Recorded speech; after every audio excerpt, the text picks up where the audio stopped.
Today we are going to talk about understand more about our awareness. Last time when I had started talking about our awareness, I had shared the concept behind our conscious and unconscious awareness and the concept of an unconscious mind and how it helps bring change. Along with our conscious awareness, conscious abilities, we build those behaviors and habits into our unconscious, and that drives us. So today, what I'm going to do is I'm going to talk a little bit more about our unconscious mind, and there are certain rules that and guidelines around the unconscious mind that I wanted to share, and they're called prime directives. So to start off, so our unconscious mind stores memories. So there are a lot of functions that does, but in general, some of these more important ones. So stores memories, and it stores our memories in terms of temporal or in relationship to time. So if you if I say that you remember something that happened last week, for maybe the last session we had, or something that you can remember, some happy moment in your life last year, for example. So your mind is able to think about those memories in respect to time, right? But there are also things like atemporal or not that are not in relationship to time. Now these things are things like our language, our use of language, right? How we talk, how the words that we are saying, the meanings of those words. So we don't have to remember a time about it. So if we are talking about something, we're using the language, it automatically comes. Where does that language come from? So there is something within your mind where it is being stored. So that's the concept of un, atemporal memories. So our unconscious mind is responsible for making for our memories, right? Storing our memories. Now, it is the domain of emotions. I had talked about emotions and how it stores our emotions, right? Last time. Now, this is where all our emotions live, right? Where they are stored, where they're kept within our mind, and they're also organized. So it also helps us in organizing our memories. So it can be memories can be actually organized with respect to time that I already mentioned, right? But there is also a concept of subject. So you can probably remember some of your happy memories, or some of your excitement memories, or some of your memories about a particular sport or about work. So there is a way that our mind organizes these memories, and now it also stores our memories or organizes the memories in with respect to feelings. um, Now, if I talk about feelings, so it can be if I ask you, uh, can you remember a specific time when you, last week, when you were really, really motivated, or really, really confident, or really, really active? Now, those feelings of being motivated, of feeling excited or happy, now our mind stores or organizes memories based on that as well, right? Now, what happens is it actually stores these in a chain, right? That chain, it can be chain of happiness or confidence. It can be negative as well. So things like I'm frustrated about this, frustrated about that. So it creates a chain. So it organizes. So that's how the memories are stored in our mind, and our unconscious mind is responsible to organize our memories. Now, another important thing is it represses memories with unresolved negative emotions. Now, there are times where you'd not want to remember any particular negative emotion, right? As soon as you're thinking about an emotion, you just freeze, or you don't even remember some of the things that have happened in the past. So you just have a vague idea about a particular memory and the negativity associated with it. What happens is our unconscious mind is aware that it's not a happy memory, it's not something you want to remember, so it kind of pushes it away and represses it. Right? Now, there's another side to it. It will present you the repressed memories for resolution. Now, so what this means is for resolution, in the sense that when you're it will present you some memories in respect to the way it is organized, for things that you've already had a resolution, or there was some event that happened at work, right, where you were really not happy, but then later on you realize that you were better off not to even think about that memory in that particular way. For example, last month, if I had um, a coffee spilled on my shirt, and I was at work. I was going into a very important meeting, and I was having a cup of coffee in my hand, and it spilled on my shirt, and that caused me so much distress at that point in time that it was not a happy feeling. I was really upset, and then I went into the meeting with the same with the coffee in my hand and spilled in my shirt, and I told everybody, guys, have you realized that there is a way to actually do meetings with coffee spilled on your shirt? And I actually put a little bit more coffee and put it on my shirt, right? It was, and what happened is everybody kind of took that in a very different way, and I changed the atmosphere of the room, right? And eventually that negative thought, right, didn't come back to me. Now when I'm doing the same thing again, and maybe in the last week I was again having a cup of coffee, and the coffee spilled over again, uh, and that point I wasn't as upset, or I wasn't sad, because it brought me the past memories which were repressed. I wasn't very happy with it. But now, remembering, okay, what happened last time, I had to be a little bit more careful with the coffee in my hand before going to the meeting. So I got that memory past thing resolved, and it just brings those repressed memories back. So that's an example of when I say presents repressed memories for resolution. Now there are other cases where suddenly you might remember an event from the past, and you will if it's something that really frustrating or very upsetting to you, you don't even remember it now, but it suddenly flashes in front of you, and your mind really wants you to actually get rid of it, right? Now that's the idea behind this.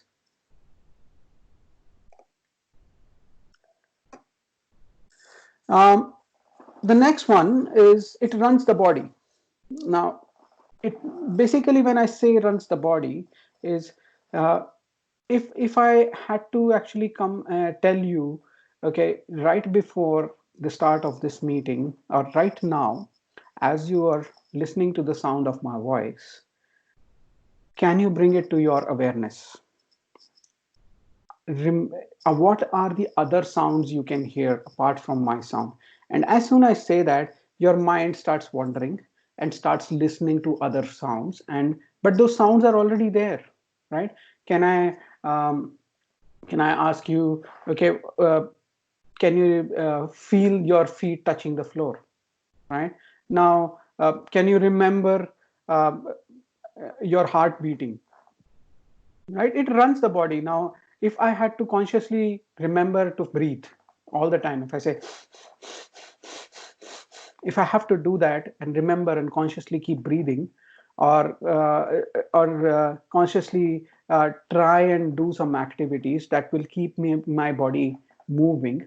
Now if I had to do that all the time in my awareness, it's going to be hard. I can't be focusing on anything else. So our mind keeps it running. So it also, it has a blueprint of our body how it is now, right? It will have that blueprint of what our body should be as now, right? What it is now, and also about the perfect health.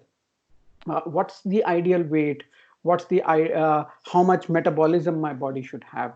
How much I should be eating, right? How much water should I be drinking? It has that blueprint, and based on that, your body automatically figures out, okay, at this point I need to start increasing the digestive system, or I need to start increasing the breathing rate. So those kinds of things. So it runs the body. That's the idea behind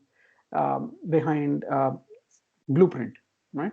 Now the next one is the most important thing about the prime directives, is it preserves the body, right? It maintains the integrity of the body. Also, now have you imagined, I think I gave this example last time as well, I Our body needs protection from things that are outside, from things that are what kind of thoughts you are thinking are.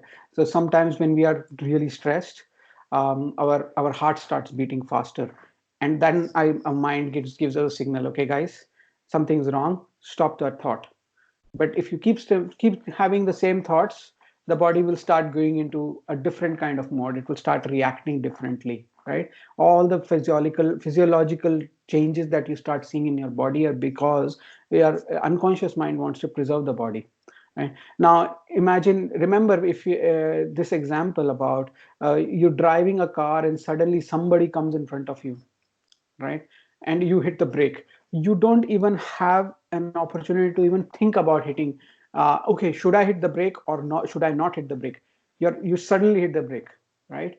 Or you are walking and suddenly a rock or a stone comes in front of you, which you've not even thought of, and you suddenly have to jump on top of it. If you're running and you have to jump on top of it, right? Yeah. So those sudden reactions or sudden movements, where does that come from, right? Our unconscious mind is always making sure that we are preserving and protecting our body, or preserving or protecting ourselves. So it will create that instant reaction, and that's the thing behind preserves the body.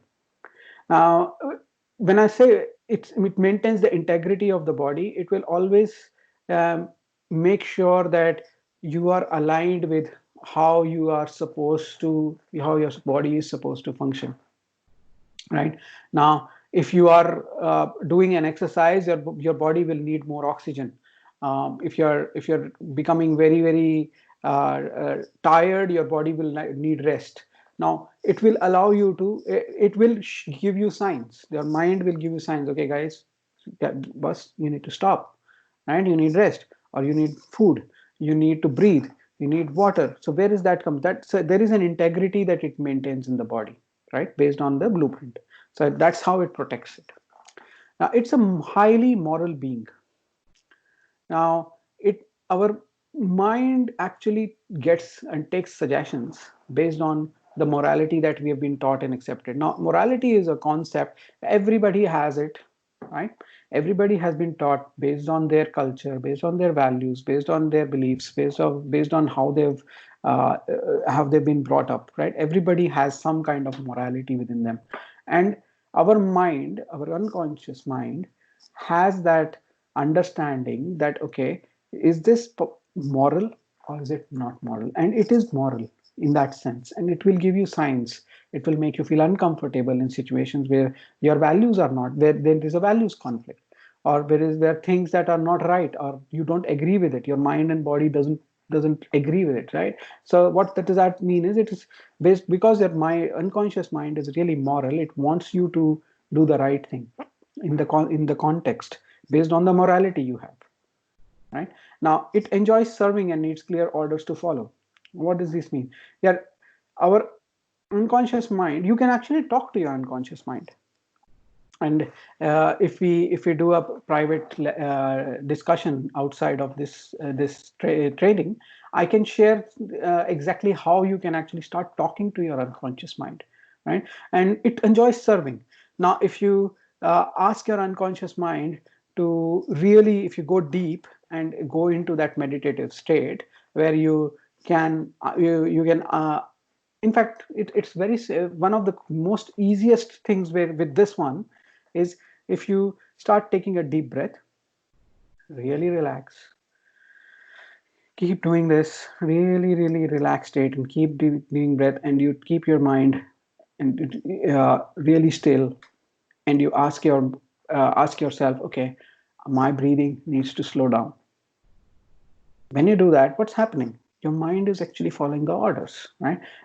But the idea is, it will become very confusing if you don't have clear orders. So you need to be able to provide those orders. So this is one of the things that prime directive, one of the things that unconscious mind does. Now, when I spoke about perception is projection right up front, right? It was basically the idea of transmitting that perception right, between your conscious mind and your unconscious mind, right? So our unconscious mind is the one that controls and maintains our um, perceptions, right? Now, anytime we want to increase our ability to perceive, you really have to talk to your unconscious mind, right? It is very important. Um, so that's where when you're thinking about something very deep, you become very emotional, in a very emotional state, or you've got negative emotions. Uh, you need to clear off either stress or anxiety, or anger or fear, right? So fear of failure is one of the most common ones out there, right? For fear of missing out, right? Those kinds of things. Now you need to be able to understand very deeply within yourself what's going on and what kind of perceptions you have for a particular event outside, and what is the purpose of that perception, right? So the prime directives that I am talking about today, they are very closely linked with the presuppositions or guidelines of NLP, right? So they go very really hand in hand. Now, if when I say it controls and maintains perception, you need to understand is that every perception that we have, it is based on our filters, right? What we delete, distort, and generalize. So every perception that we make, it actually is part of our core inner self, and that inner self I'm talking is the unconscious mind, right? The next one generates, stores, distributes, and transmits energy. Now, this is an important concept. So, uh, to understand the energy within our body, right? It goes up and down based on if we are having a really positive thought, and the best example of a positive thought is laughter, right, or fun. If you're really having fun with everybody, with others around you, and you're laughing, you're having fun, you're laughing and you're laughing and you're really start laughing. And what happens is that causes that kind of energy within your body, right? It increases that energy within your body, and what's happening when it increases the energy, it transmits out. So our unconscious mind, it generates that feeling because you remember something very nice, some event that's happened outside, or something that you remember that's creating a laughter in your mind, or creating that happiness state, right? One, it will store that memory, it organizes the memory, right? And it will distribute and transmit. So when you start laughing and laughing out loud and you're very happy, what happens is everybody around you starts getting that vibe, right? And when they start getting that vibe, even in whatever state they are, they will see, depending on how they perceive in their minds, right? If they're happy, they want to be happy and they want to laugh, they will start laughing with you, and for no reason, they don't know what you're laughing at, but since they see you laughing, they will start laughing, and that's what a transmission of energy means, right? I talked about habits a lot last time. It maintains an instincts and generates habits. Now, important difference between instincts and habits is instincts are instantaneous, right? You have those instinct and you do certain things with instinct. Habits are long term. Their habits are can be programmed. Instincts can't be. Now, instinct is something like a flight or fight response. Now, if you were threatened, in any situation, what is the thing that you'll do? You wouldn't even have to think about it. You would either fight or you'll run. So that's what fight and flight response is, right? But habits, they need repetition. So unconscious mind is responsible for our instincts as well, right? And I talked about it needs unconscious mind needs to learn with repetition until that habit is installed, which means that if you're consciously doing certain activities again and again, it gets installed in our unconscious and then becomes a habit, and you just do it without thinking, right? Now it's programmed to continuously seek and more. It's very important to know that our mind, um, basically what happens, the function, right? What how it functions, it's by comparison, right? Now if we are all trying to compare ourselves, whatever we are doing, with something out there in the world, right? That is why there is competition. That is why we want to get better, even if it is not outside. It is how we were yesterday. Are we getting better than better than yesterday? So there is a comparison that's always going on. Now our mind actually, and the reason for that is that our mind is actually comparing itself, and each time when it compares, it needs a little bit more. And it's very important to actually know it's because of this, um, this comparison, right? This is our motivation to change. So and everybody knows that there's always more to discover. So our mind will always keep doing things more and more and more. And the last ones, it functions as a whole integrated unit. Now, what by integrated unit I mean is, you can't be thinking negative thoughts and positive thoughts. You can't be very, very happy and very, very discontented at the same time, right? It is either one, either this or that.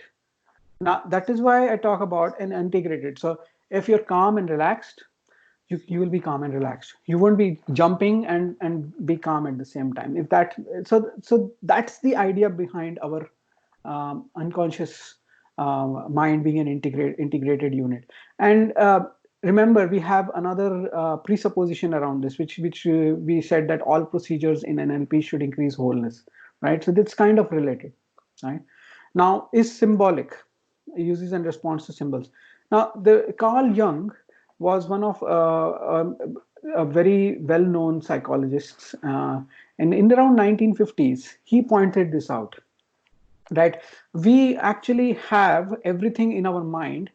um, we use symbols, right? It is whatever we are seeing outside, we are creating some kind of a symbol of it, make into inside ourselves, right? We are either deleting it or we are distorting it to make it in our own mind. We're kind of thinking of, okay, uh, this particular, if I am seeing a flower, I'm actually trying to understand how I have, do I remember this flower from some other memory? So I'm distorting my memory, or I'm actually generalizing with all the flowers, right? The beauty of the flower, and then that symbol, it creates some kind of a representation in my mind. Okay, this flower will represent for me beauty. It will represent for me unity. It will represent for me fragrance, smell, those kinds of things. So it will, so that there is a symbol that is associated with everything. And where does that thing come from? It comes from our unconscious mind, is because it's very symbolic, right? And it takes everything personally. Now, um, when I say it takes everything personally, and this kind of is the basis of perception is projection, is if you are thinking about something out there, right? Or if you're thinking of an event, you had breakfast this morning that was really good, or you had um, you had a fight, you had an argument with your boss, or you had an argument with a coworker. What's happening? If you go back and really understand what's happening in the background, right? What you are doing is you're taking the whatever is happening out there, and you're taking it personally, or interpreting it for yourself. And because if it does not align with you, if you're not happy with what's going on, you're actually trying to figure out, okay, within me personally it does not relate, so there is something wrong. Anything that is happening now, when you're inside yourself, in your mind, when you're thinking there's something wrong, you either say it out loud and you try and tell people or correct people, judge people, or you just leave it, right? You can keep your perception to yourself. You don't have to say it. Now that's up to you, but you are taking everything personally. That's the function of our unconscious mind, right? You can't not take things personally. That's the idea. Now, works on the principle of least effort. Now, what does and works on path of least resistance. So when I say works on principle of least effort, it means that it will try and get you the results with the least amount of effort involved. Doesn't mean that you don't do much, right? It will try and figure out. So that's why we try and create these innovative ideas to do automation and do so many things, right? So we can do things more by putting in less effort. So conserve our energy. And that's the idea behind a principle of least effort. Um, when I say, and the last one, does not process negatives. Now, let me ask you, if I had to ask you, can you think of a blue tree? What's the first thing that's coming to your mind? Please don't. Okay, let me ask you, sorry, let me ask you in a different way, right? I don't want you to think of a blue tree. When I say that, what's the first thing that comes to your mind? You're thinking about a blue tree, right? Unless you're media trained, um, you would be thinking about the blue tree, right? If I say, today is not a good day, I want to make sure that you remember everything I said today. Now I've put in a negative in front of it, right? But then I'm putting a positive out in front of the negative statement. Your unconscious mind, your consciously, your mind will say, okay, I don't have to focus on this.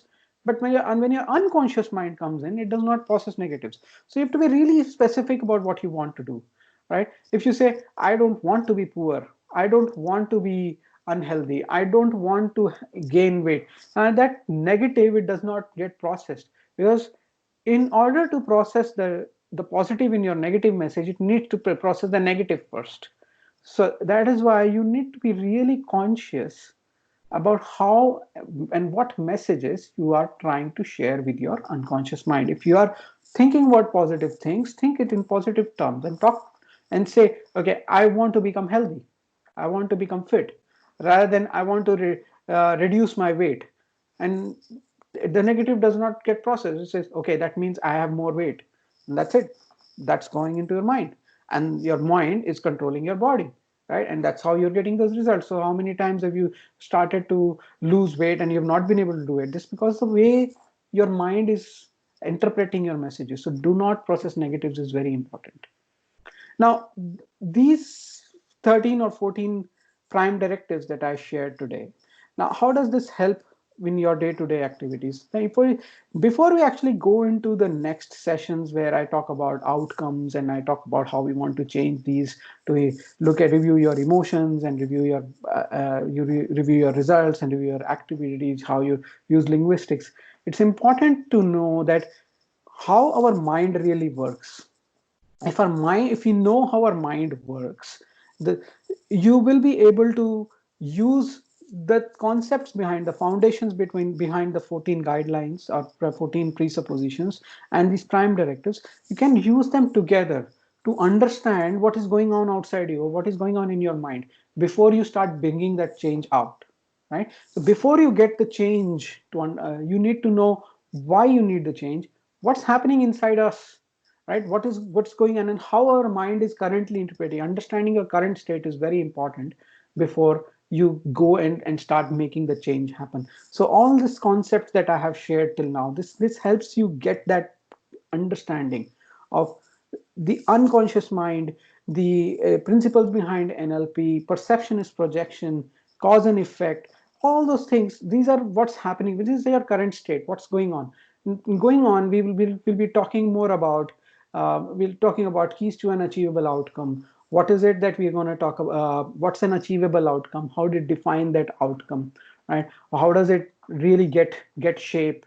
Those kinds of what do you need to do to start thinking about an outcome in a different way.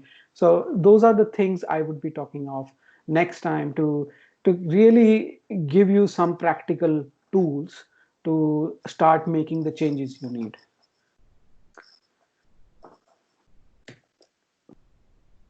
So that's all from me today. Do you have any questions? I can take questions now. I'm good, Chanda. Thank you very much for that enlightful session.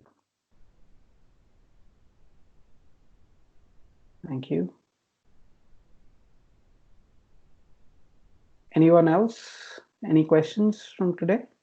Hi, Chanda. This is Krishna here. It's Yes, good Krishna. information. I learned something today. Thanks. Thank you. So I am also planning to start a Facebook group where I can actually share more learnings, more practical tools, and also do some Q&A sessions in Facebook Live on Saturday evenings. So I will be sharing those details. So if you are interested, you can join there as well, along with the WhatsApp group. So Facebook provides a better platform to share more information. I will provide more details in the upcoming in the coming week. If there are no questions, I will meet you next week. Thank you, guys. Thanks, Chandar. Thanks, Chandra. Thank you. Thanks.